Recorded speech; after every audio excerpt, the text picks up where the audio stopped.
الحمد لله رب العالمين والصلاة والسلام على سيد الأنبياء والمرسلين أما بعد فأعوذ بالله من الشيطان الرجيم بسم الله الرحمن الرحيم الصلاة والسلام عليك يا رسول الله وعلى آلك وأصحابك يا حبيب الله الصلاة والسلام عليك يا نبي الله وعلى آلك وأصحابك يا نور اللہ۔ پیارے پیارے اسلامی بھائیوں اور مدنی چینل کے ناظرین، درود پاک پڑھنے کے بے شمار فضائل و برکات ہیں۔ مصطفیٰ جان رحمت شمع بزم ہدایت صلی اللہ تعالیٰ علیہ وسلم کا فرمان عالی شان ہے کہ تم اپنی مجلسوں کو مجھ پر درود پاک پڑھ کر آراستہ کیا کرو کہ تمہارا مجھ پر درود پاک پڑھنا کل بروز قیامت تمہارے لیے نور ہوگا۔ ہم سب چاہتے ہیں قیامت کے دن ہمیں نور ملے، ہم بے نور نہ رہ جائیں، تو ہمیں دنیا میں کثرت کے ساتھ درود پاک پڑھنے ہیں۔ آئیے مل کر محبت کے ساتھ بآواز بلند درود پاک پڑھ لیں۔ صلو علی الحبیب صلی اللہ تعالی علی محمد صلی اللہ علیہ وسلم۔ پیارے اسلامی بھائیوں، دعا یقیناً یہ ایک بڑا کمال کا عمل ہے، بہت شاندار عبادت ہے۔ دعا کے بارے میں قرآن پاک کی آیات بھی ہیں، احادیث بھی ہیں۔ اللہ قرآن میں فرماتا ہے ادعونی استجب لکم، تم مجھ سے مانگو میں تمہیں عطا کروں گا۔ احادیث میں نبی پاک نے فرمایا الدعاء مخ العبادہ، دعا عبادت کا مغز ہے۔ بے شمار واقعات دعا کی قبولیت کے ملتے ہیں، اور اس کے ساتھ ساتھ علماء نے کئی جگہوں پر دعا کی قبولیت کے اسباب بھی لکھے کہ دعا کن کن چیزوں سے قبول ہوتی ہے، کن کن اوقات میں قبول ہوتی ہے، کن کن وقتوں میں قبول ہوتی ہے، کن کن مقامات پر قبول ہوتی ہے، اور دعا سے پہلے کیا کیا جائے کہ دعا ہماری مقبول ہو جائے۔ تو ہم نارملی دعا کو بڑا نارمل لیتے ہیں، لیکن دعا ایک بڑی کمال کی عبادت ہے۔ مگر آج میرا جو موضوع ہے کہ دعا تو ویسے بھی کرتے رہنا چاہیے، لیکن ہماری زندگی میں ماں باپ کی دعا کتنا بڑا کردار ادا کر سکتی ہے۔ آج میں یہ بات کرنا چاہوں گا کہ والدین کی دعا کا اثر کتنا ہوتا ہے، اور پھر خدا نہ خواستہ والدین کو کوئی تکلیف دے دے تو پھر والدین کی زبان سے اگر بد دعا نکل جائے تو وہ کتنی بڑی ہلاکت کا باعث بن جاتا ہے۔ تو آج توجہ کے ساتھ آپ نے اس بیان کو سننا ہے تاکہ انشاءاللہ ہم اس سے بہت کچھ سیکھ سکیں۔ آج انشاءاللہ ہم مختصر وقت میں ماں باپ کی دعا کا ہم پر کیا اثر ہو سکتا ہے، اور بزرگوں کے کچھ واقعات سنیں گے جس سے ہمیں یہ پتہ چلے کہ بزرگان دین کی جب دعائیں ملی ان کو تو ان دعاؤں نے ان کی زندگی میں کیا اثر ڈال دیا، اور انہوں نے اپنے ماں باپ کے ساتھ برتاؤ کیسا رکھا تاکہ ہم سب کو اس معاملے کی کچھ قدر ہو۔ حضرت ابو الحسن خرقانی رحمۃ اللہ تعالی علیہ، بہت بڑا نام ہے اولیاء کرام میں، ان کے ایک بھائی تھے۔ آپ رحمۃ اللہ تعالی علیہ اور آپ کے بھائی میں یہ طے تھا کہ ایک بھائی ساری رات اللہ پاک کی عبادت کرتا اور دوسرا ماں کی خدمت کرتا۔ جب دوسری رات آتی تو ماں کی خدمت کرنے والا بھائی عبادت، اور عبادت کرنے والا بھائی جو وہ ماں کی خدمت کرتا۔ ایک دن آپ رحمۃ اللہ تعالی علیہ کے بھائی کی باری ماں کی خدمت کرنے کی تھی، تو آپ کے بھائی نے کہا اگر آج آپ ماں کی خدمت کر لیں اور میں عبادت کر لوں، تو آپ نے اجازت دے دی کہ ٹھیک ہے تم عبادت کر لو، میں ماں کی خدمت کر لیتا ہوں، اور خود ماں کی خدمت میں مشغول ہو گئے۔ آپ کے بھائی نے جو ہی عبادت کی تو غیبی آواز سنائی دی ہم نے تمہارے بھائی کے ساتھ تمہیں بھی اس کے طفیل بخش دیا ہے۔ یہ سن کر انہوں نے بڑی حیرت ہوئی کہ یا اللہ میں تو تیری عبادت کر رہا ہوں، بھائی تو ماں کی خدمت کر رہا ہے، اور ارشاد کیا ہوا کہ اس کے طفیل تمہارے بھائی کے طفیل تمہیں بخش دیا گیا، تو یہ کیا وجہ ہے، میری مغفرت اس کے طفیل ہو رہی ہے؟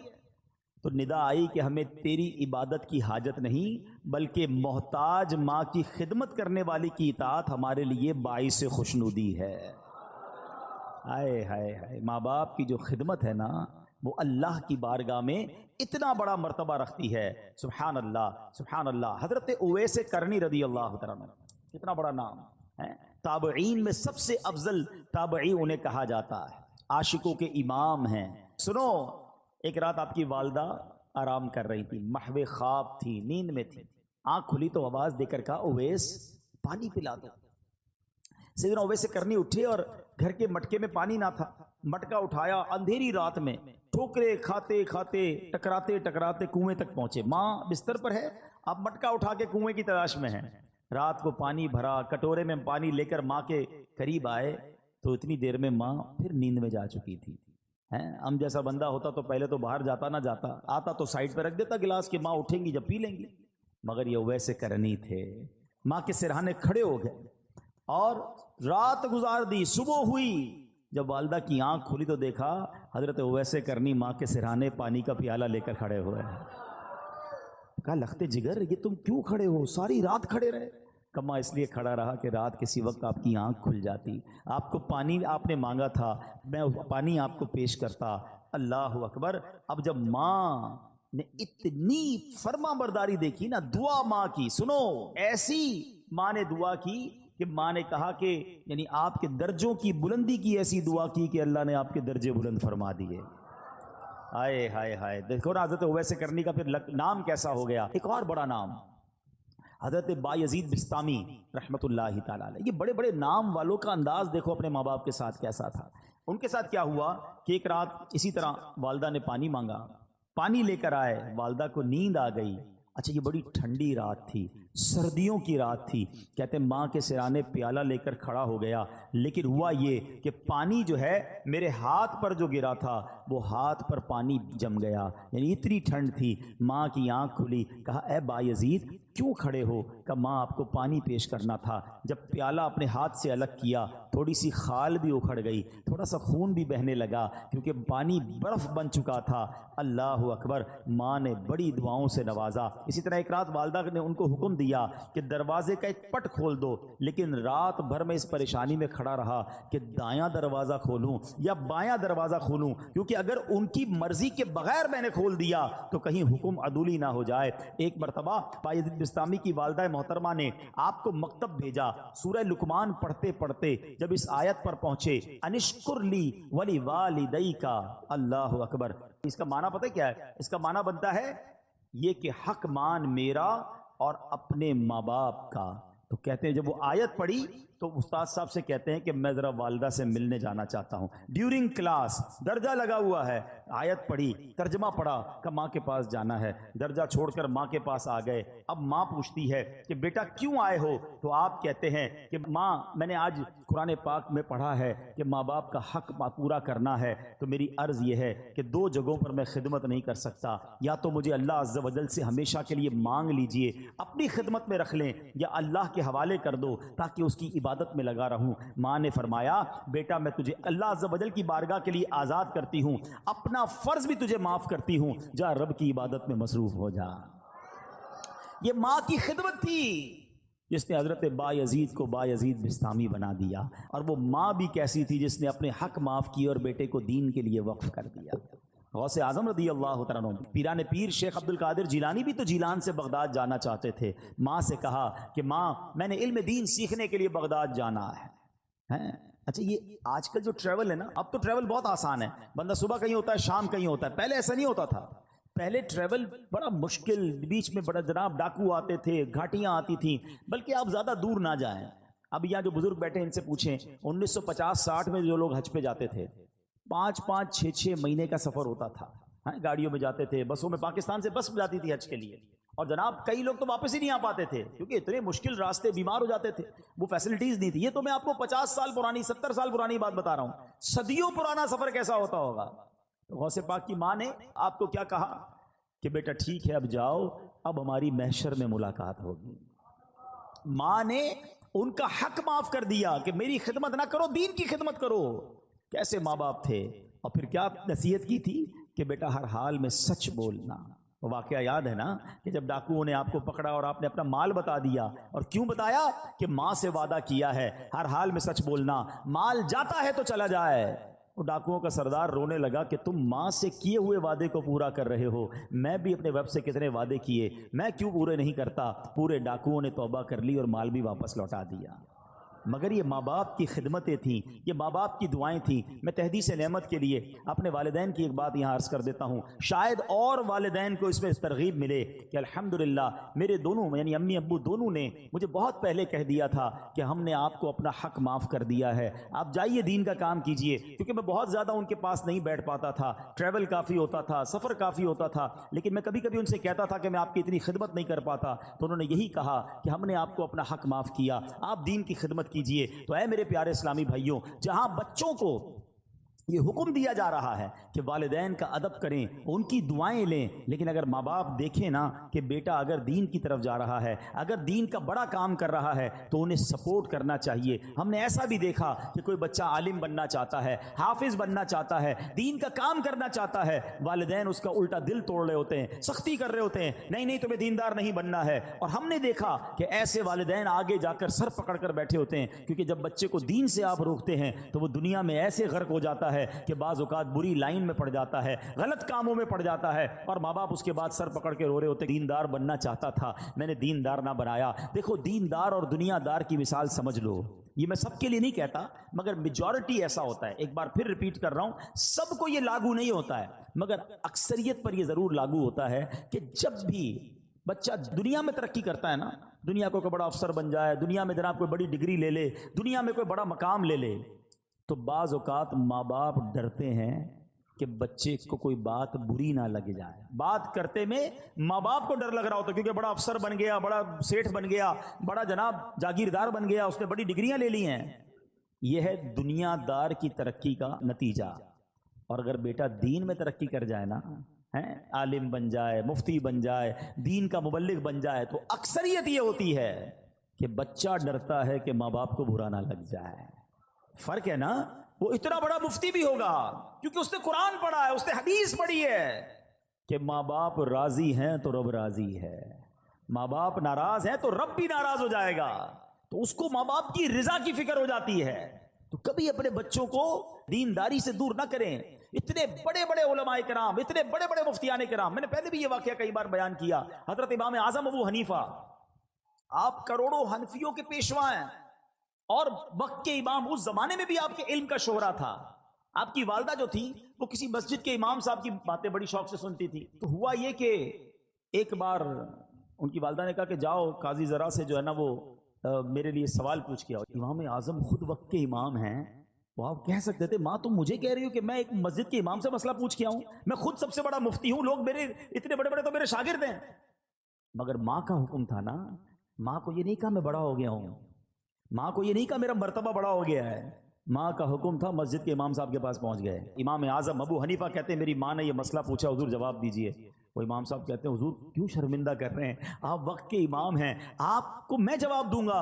کہا میری ماں نے تم سے پوچھنے کو کہا ہے۔ کہا اچھا ایسا کریں جواب آپ لکھ دیں، دستخط میں کر دیتا ہوں۔ جواب امام اعظم نے لکھا، دستخط امام صاحب نے کیا، ماں کو لے کر آئے کہ ماں یہ جواب دیا امام صاحب نے۔ کہا ٹھیک ہے۔ تھوڑے دنوں بعد ماں کہتی ہے اب میں خود جاؤں گی سوال پوچھنے کے لیے۔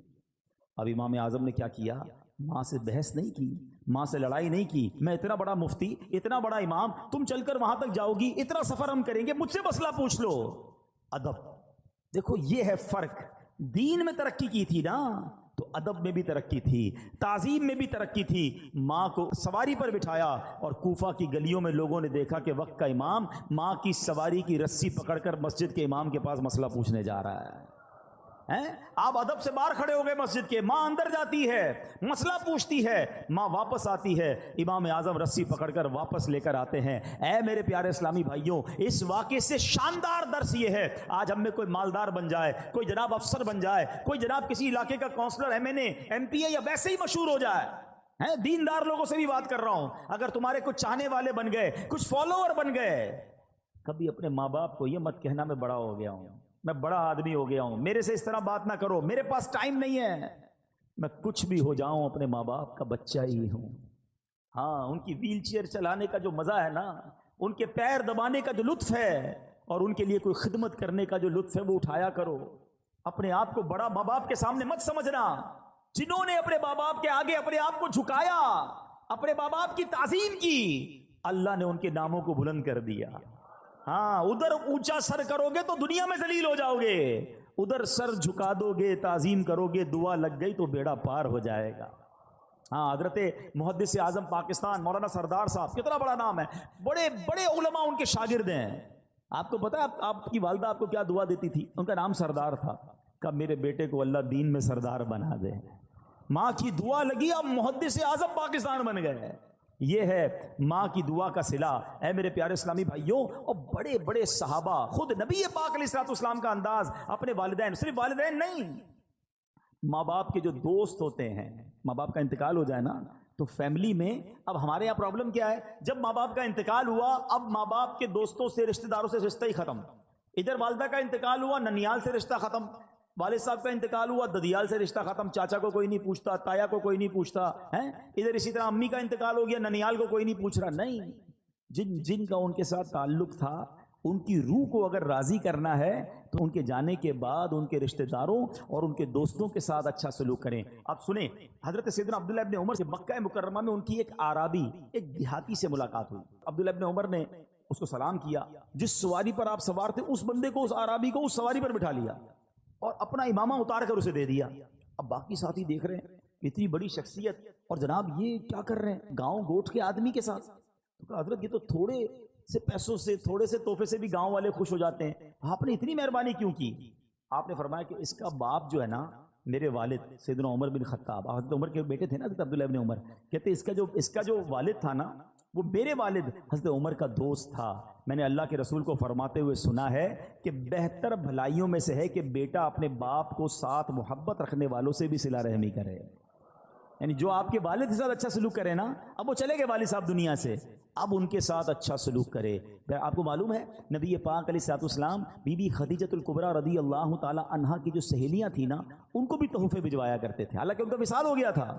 یہ سبق ہے ہم سب کے لیے. بعض اوقات ہمارے والد کا بڑا گہرا دوست ہمارے سامنے آ جاتا ہے, ابو تو رہے نہیں, بندہ اس کو گھاس ہی نہیں ڈالتا, ارے کھڑے ہو کے ہاتھ چومے اس کا, یہ آپ کے چچا کی مانند ہے, اس کی عزت کرو گے تو والد کی روح خوش ہو جائے گی. اپنے اصلی چچا کی خدمت کریں, چچا زاد بھائی بہنوں کا خیال رکھیں. لیکن آج ایسا ہوتا نہیں. اے میرے پیارے اسلامی بھائیوں, اگر آپ آخرت میں ترقی چاہتے ہو ماں باپ کی دعائیں ضرور لینا, یہ دعائیں پار لگا دیتی ہیں. سنو پیارے آقا علیہ الصلوۃ والسلام کا انداز کیا تھا. ایک بار نبی پاک علیہ الصلوۃ والسلام کو حضرت ابو طفیل رضی اللہ تعالیٰ فرماتے ہیں کہ ہم نے نبی پاک علیہ الصلوۃ والسلام کو دیکھا کہ آپ مقام جعرانہ میں, جو ماشاءاللہ بڑا عمرہ کرنے گئے ان کو پتہ ہے جگہ, کہ وہاں وہ گوشت تقسیم فرما رہے تھے. میں اس وقت چھوٹا تھا اور اونٹ کی ہڈی اٹھائے ہوئے تھا کہ ایک عورت سامنے سے آئی, حتیٰ کہ وہ نبی پاک کے قریب پہنچی تو پیارے آقا نے اپنی چادر مبارک بچھا دی, جس پر وہ بیٹھی. جب وہ چلی گئیں تو میں نے کہا یہ کون تھی؟ صحابہ کرام نے فرمایا یہ نبی پاک علیہ الصلوۃ والسلام کی رضائی والدہ تھیں. حضرت ملا علی قاری فرماتے ہیں یہ حلیمہ سعدیہ تھیں. آقا کو دودھ پلایا تھا نا, نبی پاک نے یاد رکھا, اور جب وہ آئیں تو اپنی چادر بچھائی, ان کو سب کے سامنے تعظیم دی. اللہ اکبر. لکھا ہے کتابوں میں کہ نبی پاک کے پاس آئیں تو آقا ان کے لیے کھڑے ہو گئے, ان کی تعظیم کی, ان کے ساتھ خوش خلقی سے پیش آئے, ان کی خاطر چادر بچھائی. اللہ اکبر. یہ کتنا بڑا انداز ہے نبی پاک کا. سبق ہے ہمارے لیے کہ اگر بچپن میں کسی نے مجھے کھلایا ہے, پلایا ہے, ساتھ دیا ہے, صرف ماں باپ نہیں, ہمارے کچھ رشتہ دار ہوتے ہیں جنہوں نے بچپن میں ہمارے ساتھ بھلائی کی ہوتی ہے, ہمیں سپورٹ کیا ہوتا ہے, کسی نہ کسی موقع پر بہت سارے رشتہ داروں نے ہمارے ساتھ بھلائی کی ہوگی مگر ہمیں وہ یاد نہیں رہتی. ہماری خالہ ہے, ہماری پھوپھی ہے, ہمارے خالہ جان ہے, خالو ہیں, یقیناً جہاں جہاں پردے کے معاملات ہوں گے ہم ان شرعی تقاضوں کو تو خیال رکھیں گے, مگر حسن سلوک, خیر و عافیت پوچھنا, کبھی کوئی تحفہ بھجوا دیا, اللہ نے تھوڑا مال دیا تو اپنے رشتہ داروں میں تقسیم کیا, یہ شریعت کہتی ہے. اور یہ کتنا بڑا کمال کی بات ہے. دیکھو ماں باپ کی بات تو اپنی جگہ, ماں باپ کے رشتہ داروں کا مقام کیا ہے آپ سنیں گے, آپ کا ایمان تازہ ہو جائے گا. ایک بار نبی پاک علیہ الصلوۃ والسلام کے پاس ایک شخص آیا اور آ کر کہتا ہے کہ حضور مجھ سے گناہ ہو گیا ہے, کیا میری جو ہے توبہ قبول ہو جائے گی؟ اب ذرا غور سے سنیے گا, میری توبہ قبول ہو جائے گی, مجھ سے گناہ ہو گیا ہے. اب نبی پاک نے اس کے سوال پہ کیا کہا؟ پیارے آقا علیہ الصلوۃ والسلام فرمایا کیا تیری والدہ ہے؟ کہتا حضور نہیں, والدہ کا تو انتقال ہو گیا ہے. ہائے ہائے. تو نبی پاک نے کیا فرمایا؟ فرمایا تیری خالہ ہے؟ جی حضور خالہ زندہ ہے. سرور کائنات علیہ الصلوۃ والسلام نے فرمایا اپنی خالہ سے حسن سلوک کرو. یار اگر یہ سمجھ آ جائے نا بات, ہمیں معافی گناہوں کی چاہیے, اللہ سے معافی چاہیے. سلوک ماں سے اچھا کرو، ماں نہیں تو ماں کی بہن کے ساتھ، خالہ کے ساتھ اچھا سلوک کرو، اللہ تمہارے گناہ معاف فرما دے گا۔ اب آپ سوچیں جو ماں باپ کی خدمت کر رہا ہے اس سے رب کتنا راضی ہوگا۔ مگر آج لوگوں کے پاس ماں باپ کی خدمت کا ٹائم نہیں ہے، بہت بیزی ہوں، بڑی مصروفیت ہے، دوستوں میں جا رہا ہوں، نہیں ابو میرے پاس ٹائم نہیں، امی میں بہت مصروف ہوتا ہوں۔ نہ کیا کرو ایسا، تمہارے گھر میں جنت موجود ہے، تمہارے گھر میں مغفرت کا دروازہ موجود ہے، تمہارے گھر میں رب کی رضا موجود ہے، مگر تم ادھر ادھر دوڑ رہے ہو، ادھر ادھر بھاگ رہے ہو۔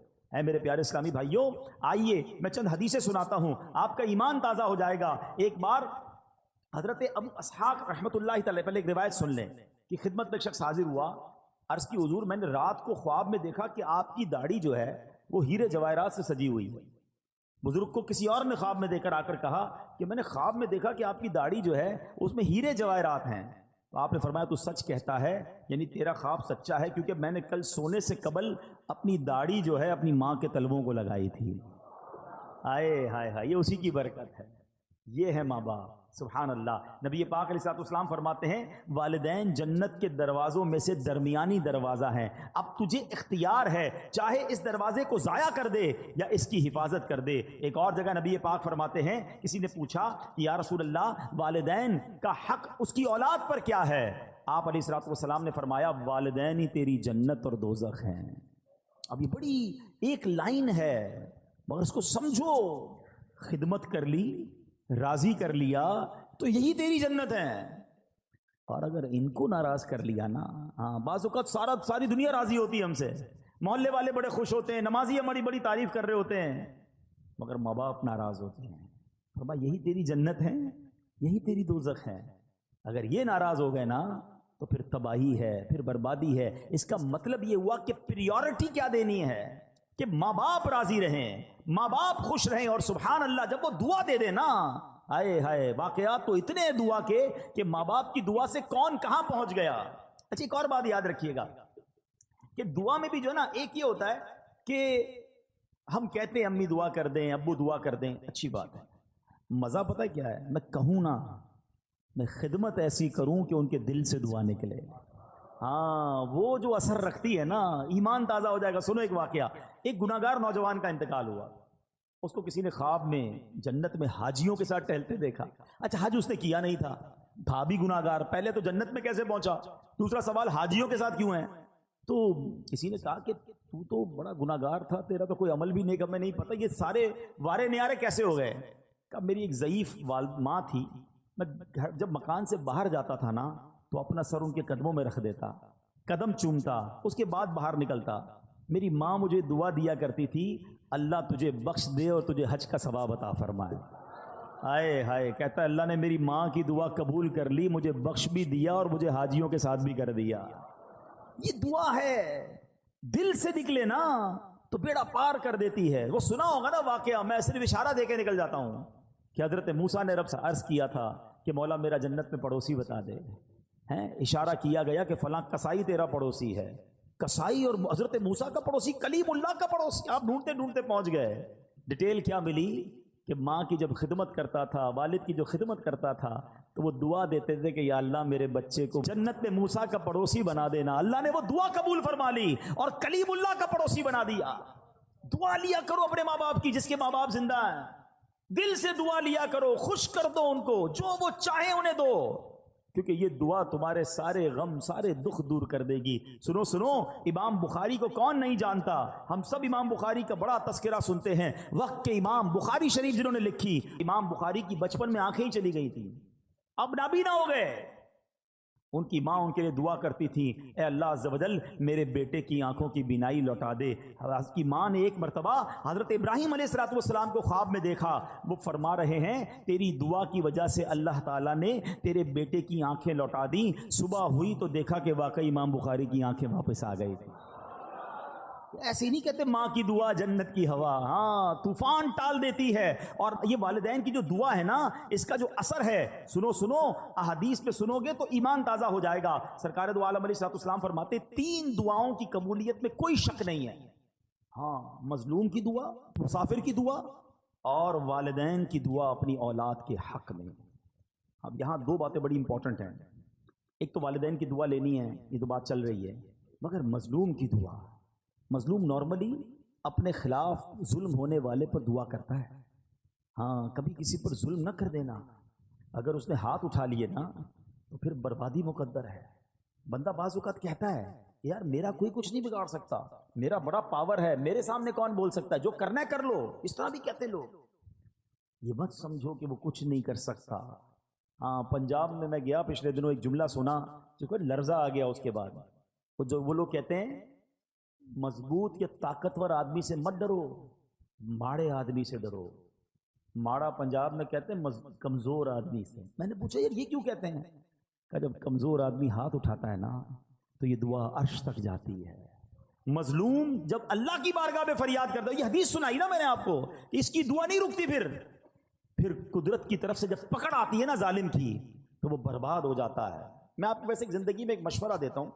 کبھی کبھی آپ کو ایسا فیل ہونا کہ یار کاروبار اچھا خاصا چل رہا تھا، ڈسٹرب ہو رہا ہے، صحت بالکل ٹھیک تھی، گڑبڑ ہو رہی ہے، فیملی میں سب محبتیں تھیں، اب لڑائی جھگڑے شروع ہو گئے، کچھ چیزیں ڈسٹرب ہونے لگے نا تو چیک کرنا کسی کی بد دعا تو نہیں لے لی، کسی کی ہائے تو نہیں لے لی، کسی کا دل تو نہیں توڑ دیا. زندگی میں دل نہ توڑنا، دعائیں لینے والے بننا، ہائے لینے والے مت بننا. کیونکہ مظلوم نے اگر ہاتھ اٹھا لیا نا تو بیڑا غرق ہو جانا ہے. ایک اور حدیث سنیں، سرور کائنات علیہ الصلوۃ والسلام فرماتے ہیں 3 دعاؤں کی قبولیت میں کوئی شک نہیں ہے: مظلوم کی دعا، مسافر کی دعا، اور والد کی دعا اپنی اولاد کے حق میں. ہاں باپ کی دعا، یہاں خاص والد کا ذکر کیا ہے. یہاں میں ایک اور مشورہ بھی دینا چاہوں گا. جتنے ماں باپ یہاں بیٹھے ہیں نا اپنے بچوں کے لیے ضرور دعا کیا کریں. ہاں آپ کی دعا ان کے لیے مقبول ہے. اچھا بعض اوقات ہمارا بچہ دل دکھا دیتا ہے، یا بچہ جو ہے وہ پسند نہیں آ رہا ہوتا، بات نہیں مانتا. ہم تو ماں باپ ہیں نا. جب اللہ نے ہمیں یہ مقام، اللہ کے حبیب علیہ الصلوۃ والسلام نے حدیث میں یہ مقام عطا کر دیا کہ ماں باپ کی دعا بچوں کے حق میں قبول ہوتی ہے، اب اللہ سے مانگو نا کہ اللہ اس کو نیک بنا دے، پرہیزگار بنا دے، میرا بھی فرما بردار کر دے، اپنا بھی فرما بردار کر دے، تاکہ اس بچے کا بیڑا پار ہو جائے. بدقسمتی یہ ہے کہ بعض اوقات کچھ ماں باپ اپنے بچوں کو بد دعائیں دیتے ہیں. اچھا بعد میں پریشان بھی خود ہی ہوتے ہیں، کیونکہ جب آپ کہہ دیں گے اور قبول ہو گیا تو پھر اس کے بعد آپ ہی پریشان ہوں گے. اب ایک واقعہ سنیے گا. دعا کی بات کمپلیٹ ہو گئی. اب میں کچھ آپ کو ماں باپ اگر بد دعا دے دیں تو اس میں کیا بیڑا غرق ہو جاتا ہے. اچھا بعض اوقات گناہگار مقبول بارگاہ الہی ہو جاتا ہے، ولی بن جاتا ہے ماں باپ کی دعا سے. اور اگر ماں باپ بد دعا دے دیں تو اللہ کی بارگاہ کا مقبول یا نیک بندہ جو ہے نا وہ بھی کس طرح پھنس جاتا ہے. جریج ایک شخصیت ہے، نہایت نیک اور اللہ عز و جل کا مقبول بندہ تھا. کبھی اللہ عز و جل اپنے پیاروں کو بھی آزمائش میں ڈالتا ہے، جیسے جریج کو آزمائش میں ڈالا. جریج کی بارگاہ الہی میں مقبولیت کا اندازہ اس بات سے لگائیے کہ آپ نے دودھ پیتے بچے کو ہاتھ لگایا، وہ بول اٹھا اور آپ کے بے گناہ ہونے کی گواہی دی. یہ تو آپ کی روشن کرامت تھی، لیکن ہوا کیا تھا، واقعہ کیا ہوا تھا، ذرا یہ سمجھے گا. یہ حدیث پاک ہے، حضرت ابو ہریرہ رضی اللہ تعالیٰ عنہ سے روایت ہے کہ نبی پاک علیہ الصلوۃ والسلام نے فرمایا جھولے میں دودھ پیتے بچوں میں 3 لوگوں نے کلام کیا. حضرت عیسیٰ علیہ السلام، نمبر 2 جریج کے متعلق ایک بچے نے کلام کیا. آقا فرماتے ہیں کہ وہ جریج کون تھا؟ ایک عبادت گزار شخص تھا. اس نے ایک عبادت گاہ بنائی ہوئی تھی جس پہ وہ رہتا تھا. ایک دن ماں اس کے پاس آئی اور اس وقت وہ نماز پڑھ رہا تھا. ماں نے کہا اے جریج، نماز کے دوران پکارا تو آپ نے کہا کہ ایک طرف میری ماں ہے، ایک طرف نماز ہے، میں کیا کروں؟ نماز جاری رکھی، ماں چلی گئی. دوبارہ اگلے دن ماں آئی، پھر نماز پڑھ رہا تھا. ماں نے پکارا اے جریج، پوچھا سوچا ایک طرف تو اللہ کی نماز ہے، پروردگار کی عبادت ہے، دوسری طرف ماں ہے. نماز جاری رکھی، ماں کا دل ٹوٹا، ماں نے اسے بد دعا دی. ماں نے کہا کہ اے اللہ اس کو اس وقت تک موت نہ دینا جب تک کسی بری عورت کا یہ سامنا نہ کر لے. اب کیا ہوا؟ تو بنی اسرائیل کے لوگ آپس میں جریج کی عبادت کا بڑا ذکر کرتے تھے. ایک بد کردار حسین و جمیل عورت جو بری عورت تھی، اس نے بنی اسرائیل سے کہا اگر تم کہو تو میں اس کو اپنے فطرے میں پھنسا لیتی. پھر وہ عورت جریج کے پاس آئی، جریج نے اس کی طرف کوئی توجہ نہیں دی. وہ عورت اس چرواہے کے پاس آئی جو جریج کی عبادت کے پاس ہی رہتا تھا. اس بدبخت نے اس عورت کے ساتھ غلط کام کیا. اب اس عورت کے یہاں جب بچہ ہوا تو یہ جا کر اس نے الزام لگایا کہ یہ بچہ جریج کا ہے. لوگ جریج کی عبادت گاہ پر گئے اور اس کو نکالا، مارنا پیٹنا شروع کر دیا کہ تو بڑی عبادت گزار بنتا تھا، یہ تجھ پر اتنا بڑا الزام.